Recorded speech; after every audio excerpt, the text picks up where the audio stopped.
Bem-vindos a mais uma entrevista da JETV. A inflação tem dominado a conversa em torno da recuperação económica nos países mais desenvolvidos, com a magnitude da retoma depois do período mais restritivo da pandemia e as dificuldades nas cadeias logísticas globais a contribuírem decisivamente para a subida generalizada dos preços na zona euro e noutras geografias.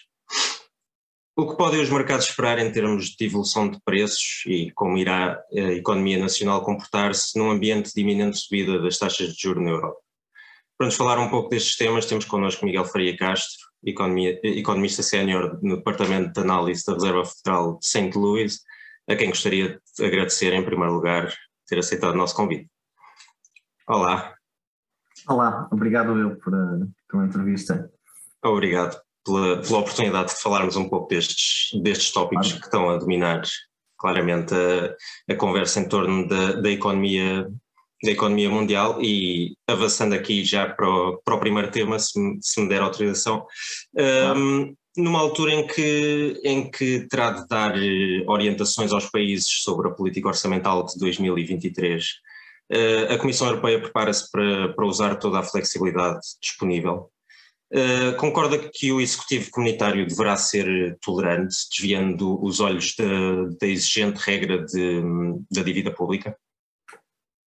Eu penso que sim, porque, quer dizer, eu penso que quando o Pacto de Estabilidade e Crescimento foi desenhado, em meados dos anos 90, nós estávamos numa época que, em termos de história macroeconómica, é conhecida como uma grande moderação, que a maior parte das economias ocidentais tinham passado por inflação, por estagflação nos anos 70 e depois no início dos anos 80, há inovações em termos de política monetária e política orçamental que levam a um período de décadas de relativa estabilidade macroeconómica. E esse é o contexto histórico em que o Pacto de Estabilidade e Crescimento foi criado. E não se esperava que, na altura, até os macroeconomistas brincavam um pouco, dizer que todos os problemas já tinham sido resolvidos e que, de facto, tínhamos conseguido colocar as economias avançadas ocidentais num trajeto de crescimento estável e inflação baixa. E o Pacto de Estabilidade e Crescimento foi desenhado dentro desse contexto. Depois temos, em 2008, temos a crise financeira, que depois espalha-se para a Europa através da crise soberana, crise de dívida soberana, para alguns dos países da União Europeia. Isso foi o primeiro grande desafio, o primeiro grande choque que a União Económica e Monetária sofreu, desde que o Pacto de Estabilidade e Crescimento tinha sido desenhado. E na altura, no início da crise, houve alguma tentativa ainda de aderir às regras do pacto e rapidamente se percebeu que isso era contraprodutivo, porque basicamente o pacto estava a obrigar à imposição de austeridade excessiva em economias que precisavam de algum tipo de estímulo para saírem da crise em que estavam. E agora, 10 anos depois, temos outro enorme choque. Eu penso que o Pacto de Estabilidade e Crescimento, que impõe essas regras, não foi pensado não foi pensado com esse tipo de choques grandes em mente. Para além de que também há outra coisa que é importante relevar, que é quando do desenho do Pacto de Estabilidade e Crescimento, na meados dos anos 90, as taxas de juros a 10 anos da dívida alemã, por exemplo, estavam a pagar 7-8% de juros. A portuguesa, eu penso que as taxas de juros portuguesas a 10 anos estavam à volta dos 12%. Hoje em dia temos taxas de juros a 10 anos da dívida alemã a menos 0,11% e a portuguesa a 0,5%, ou o que é. Portanto, estamos num contexto macroeconómico completamente diferente daquilo que tínhamos quando o Pacto foi desenhado. Portanto, eu acho que faz sentido repensar, porque o Pacto não foi desenhado tendo em conta estes grandes choques, tendo em conta que havia a possibilidade das economias europeias estarem sujeitas a estes grandes choques, e B, as condições de financiamento dos Estados hoje em dia são muito diferentes daquelas que eram nos anos 90. Claro. Esta regra parece-lhe realista para países como Itália, que tem um rácio de dívida superior a 150% do PIB, ou ainda mais para a Grécia, cujo rácio é o dobro do seu PIB anual? Acho claro que não, quer dizer, e é por isso que eu acho que estas regras vão ter de ceder, porque, como acabou de dizer, a Itália tem um rácio de dívida de 150%, mesmo Portugal tem um rácio de dívida acima de 100%, é impossível, eu acho que é só uma catástrofe seria uma catástrofe se tentássemos reduzir estes rácios para os níveis de 60% a 70% que o Pacto prevê num curto espaço de tempo. Acho que é fisicamente impossível mesmo fazer isso. Portanto, mesmo que concordemos com os princípios do Pacto, que eu, como acabei de explicar, não concordo, acho que estamos num contexto completamente diferente, acho que o Pacto foi desenhado com outras coisas, num contexto completamente diferente, mas mesmo que achemos que o Pacto está correto, eu não vejo como é que é praticável que as regras do Pacto sejam implementadas, dada essa situação que acabou de descrever. E considerando agora o impacto dos objetivos, por exemplo, climáticos, da transição climática, da transição digital, parece-lhe que o ritmo de redução da dívida pública que é exigida a estes países também poderá impactar estes objetivos?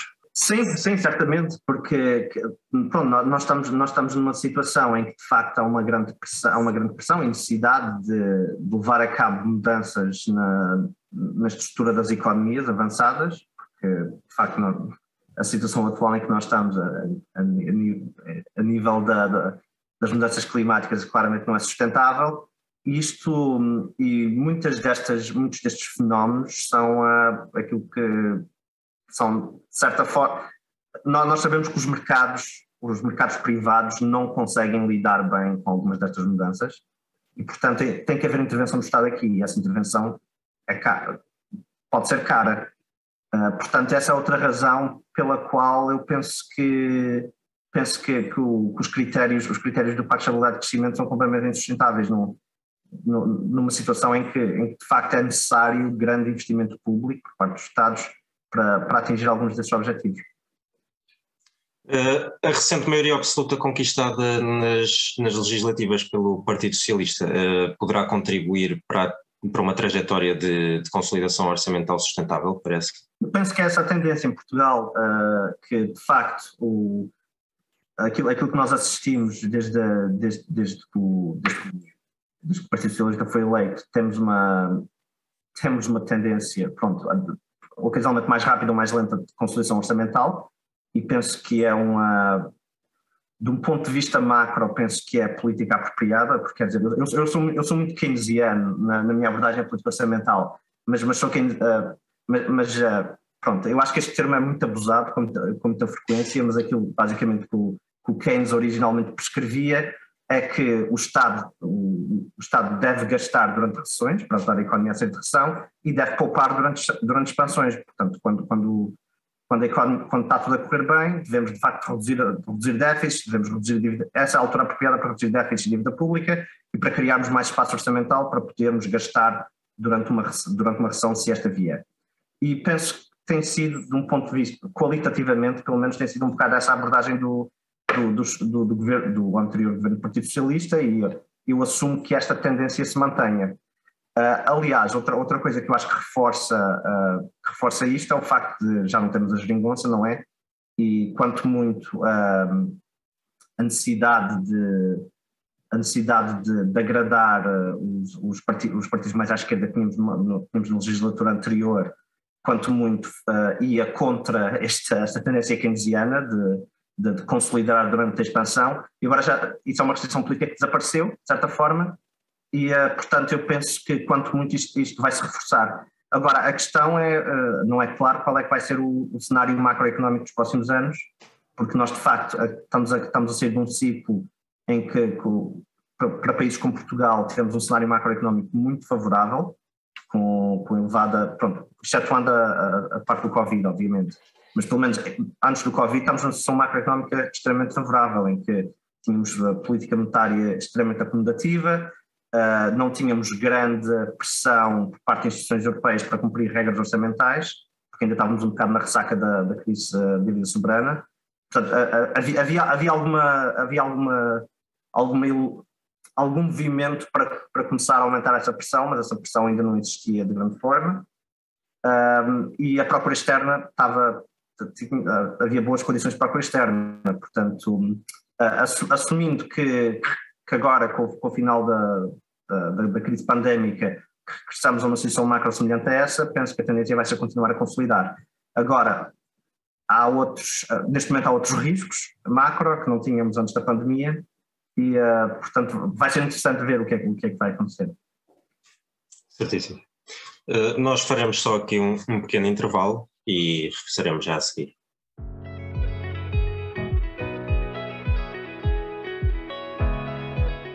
Estamos de volta com Miguel Faria Castro, economista sénior do Departamento de Análise da Reserva Federal de St. Louis.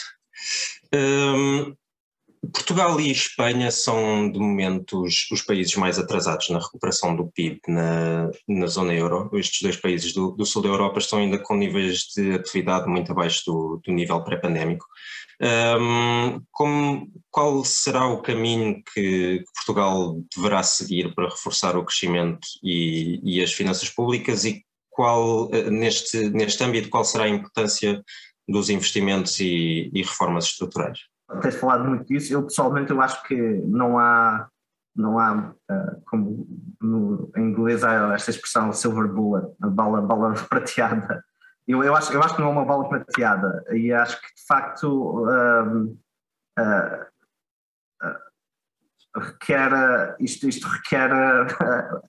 requer trabalhar em várias frentes. Para mim, algumas das mais óbvias são, eu penso que Portugal é um país que tem algum potencial para tirar partido da transição climática, e de facto aquilo que assistimos é o PRR tem um grande ênfase na transição climática. Não tem tanto ênfase como eu gostaria que tivesse. Aliás, eu acho que um dos problemas, e pronto, isto aqui acho que também se torna uma questão mais ideológica, mas um dos problemas do PRR, na minha opinião, eu já disse isto na altura em que os primeiros desenhos do documento saíram, é de facto o ênfase excessivo em apoios sociais e não tanto em investimentos mais de longo prazo. Porque, quer dizer, isto é dinheiro isto são fundos que estão a vir a fundo perdido da União Europeia.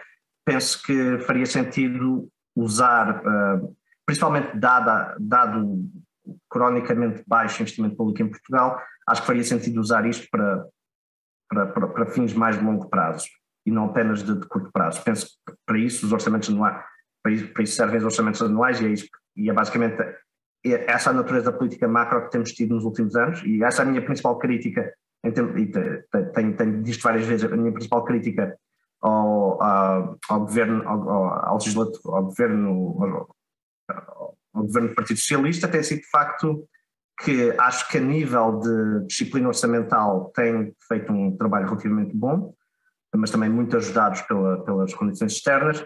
Mas depois, quando vamos olhar para a composição dos orçamentos, acho que há um ênfase excessivo em despesas correntes, e tem havido cortes enormes em termos de investimento público, e penso que o capital público acho que é essencial para a produtividade do país, e aquilo que estamos a assistir em determinados setores da economia é uma lenta erosão desse capital público, e acho que isso vai ter consequências de longo prazo para a produtividade do país. Portanto, eu acho que a minha principal crítica à forma como o PRR, os fundos PRR foram alocados foi haver demasiado menos, haver muito pouco ênfase na questão do investimento público e muito ênfase na questão dos investimentos correntes. E depois, pronto, há toda uma série de reformas estruturais que, a meu ver, são necessárias para o país. Eu penso que a questão do mercado de trabalho é fundamental. O facto de nós temos um mercado de trabalho a duas velocidades, isto é um tópico que já foi extensivamente estudado por muitas pessoas, inclusivamente pelo atual governador do Banco de Portugal, que é um dos maiores especialistas neste assunto.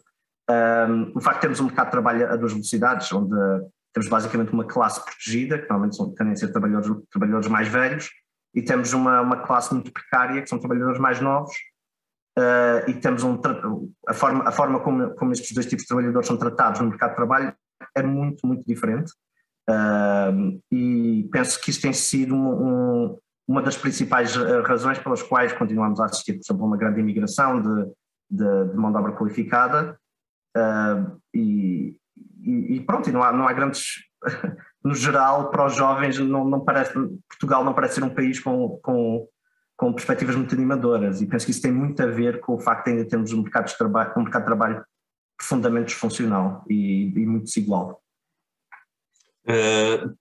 Parece que o plano de recuperação e resiliência neste âmbito poderia dar mais foco à questão do mercado laboral, e se sim, que mecanismos poderiam ser desenvolvidos em Portugal para aumentar este dinamismo? Eu penso que a nível de reformas do mercado, reformas estruturais do mercado de trabalho, são de certa forma, seriam reformas que não dependem diretamente do orçamento, portanto não são coisas nas quais gastamos dinheiro.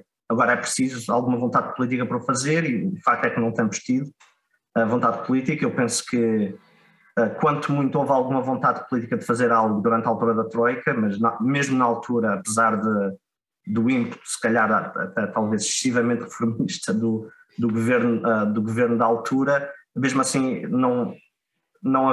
acho que não houve capital político para levar a cabo esse tipo de reformas. Portanto, isto não é uma coisa que custe dinheiro ao Estado, entre aspas. Agora, obviamente, com fundos, se é possível ao Estado, sempre que há reformas estruturais vai haver quem perca, quem ganha e quem perca, não é? E é politicamente mais fácil levar a cabo essas reformas estruturais se o Estado conseguir compensar de alguma forma aqueles que vão perder com essas reformas. Portanto, nesse sentido, os fundos do PRR poderiam ter sido potencialmente aplicados a isso.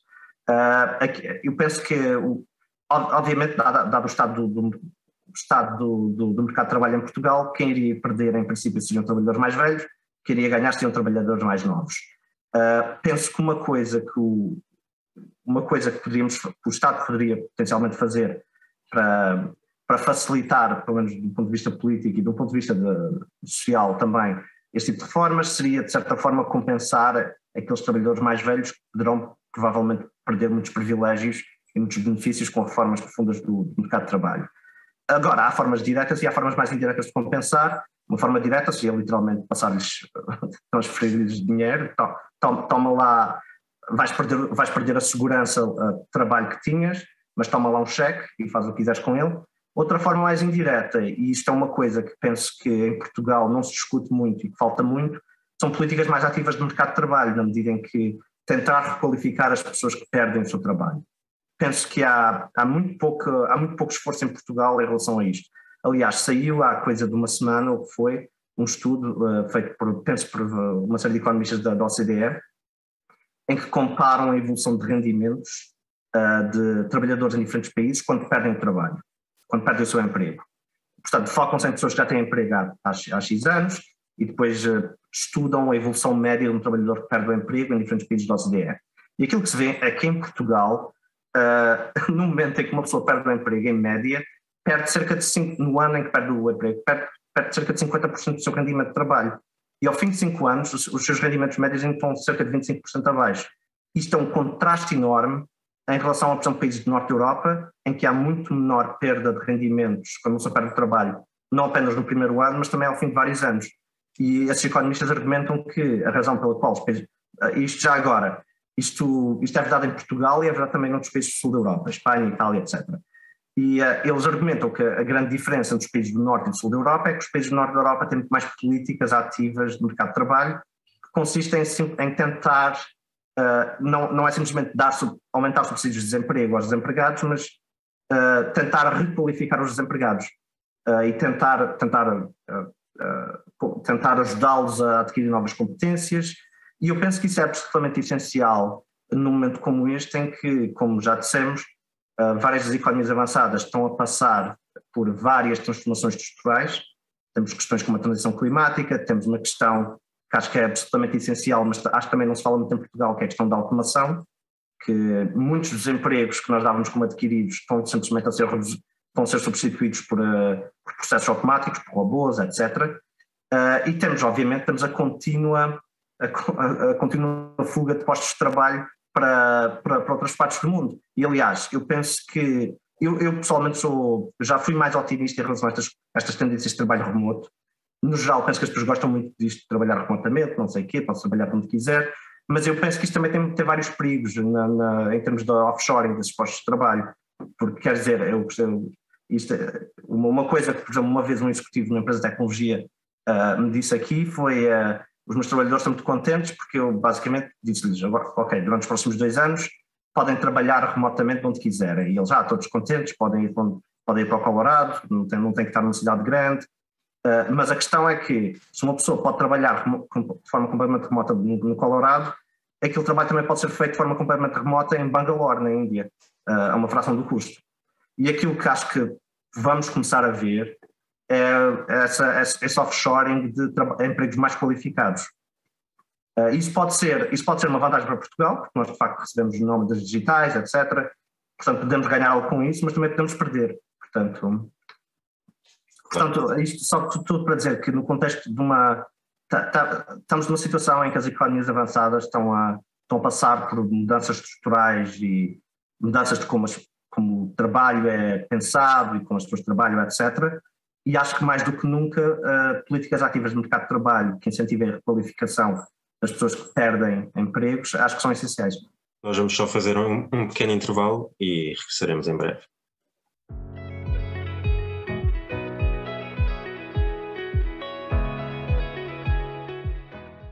Bem-vindos de volta. Estamos aqui com Miguel Faria Castro, economista sénior no Departamento de Análise da Reserva Federal de St. Louis.